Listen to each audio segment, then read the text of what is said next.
Para saan to? Inilipat ko na po dyan lahat ng pera ko sa pangalan nyo. Romana, ang laking halaga nito. Bakit? Pinakamalaking regalo po na maibibigay ko sa anak ko, hindi po pera, kundi mapayapang buhay. Kung ikamamatay ko po yung gagawin ko ngayon, mabubuhay po sa katahimikan yung anak ko. Romana, anak, huwag ka magsalita ng ganyan. May awa ang Diyos.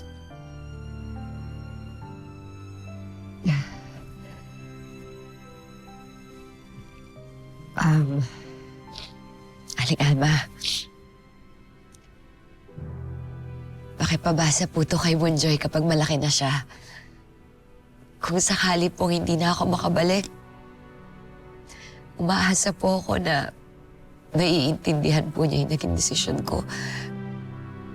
Na sa huli, pinili po ng nanay niya ang tama. Hindi ka pababayaan ni Elias. Salamat din sa desisyon mong samahan ng anak ko. Sa'yo din, Sir Fred.